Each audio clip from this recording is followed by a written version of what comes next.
There are a lot of odd things that happen to people as children. Strange and sometimes unexplainable.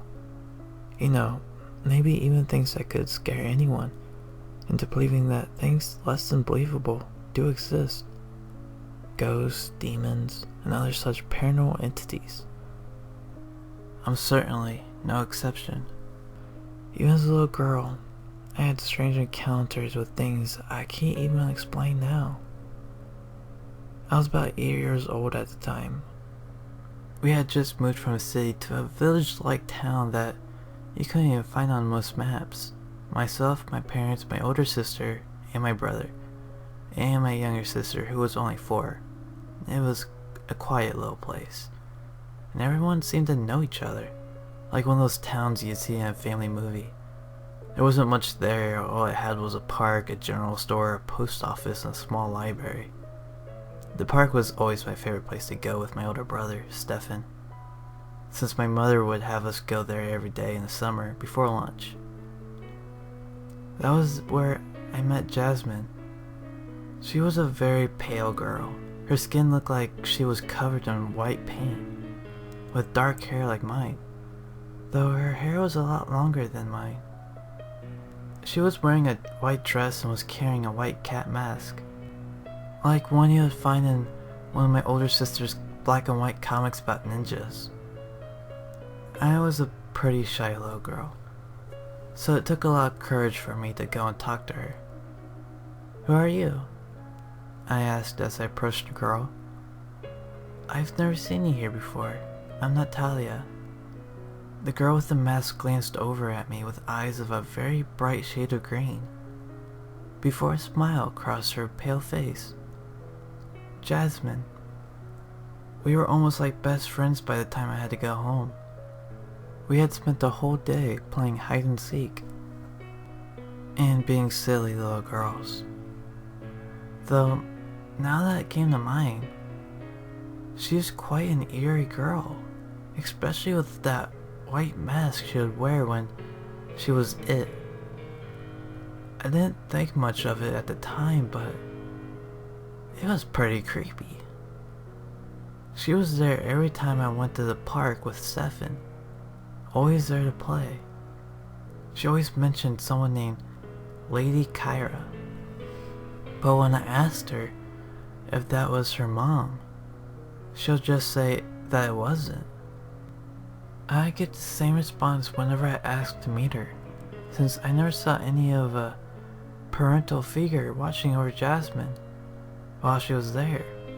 People left kids at the park and drove off to take care of errands or something a lot around here. But they at least had an older sibling to make sure they didn't go getting lost or something. Most of the time, it was only Jasmine, Stefan, and me. A few weeks had passed as this pattern kept going. One day, after my constant begging and complaining that I was bored, my mother had my brother and I go to the park near sunset, but only for a little while. My brother had his watch to make sure we got home before a certain time. When I got there, Jasmine was still there. Did her mom really let her stay that late? I originally thought she was lucky, but now, when I went up to her, she seemed to notice me quicker than before. I thought that was because she was used to seeing me there earlier in the day. Since this was the first time I was allowed there this late, though her smile seemed creepier this time. Like something wasn't right. As if she knew something. It was honestly like one of those smiles a villain in a Disney movie would make. "Is something wrong, Jazz?" I asked, using a nickname I had been calling her the past few weeks. She didn't say anything, but she didn't seem focused on me. My brother had already gone to the basketball park and out of sight for the most part, so it couldn't be him.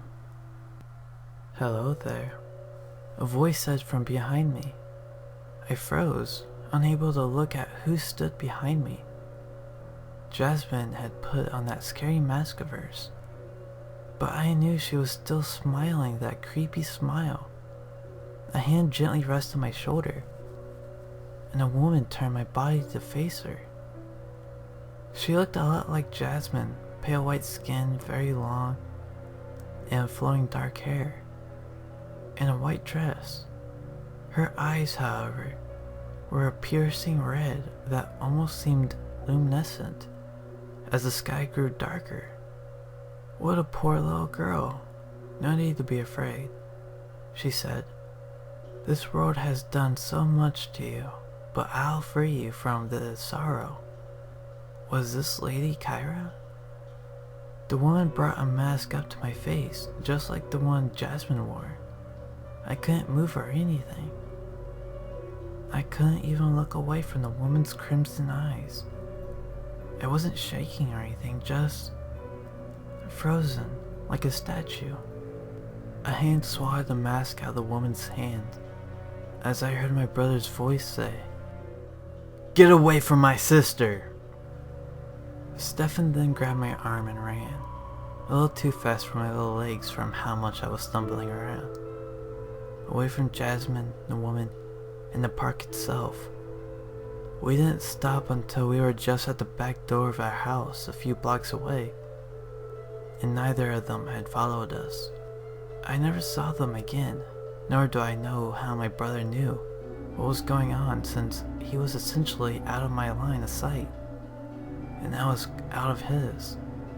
Even now, I have not seen Jasmine or Lady Kyra, not even a trace of where they stood. It was as if they vanished from the face of the earth.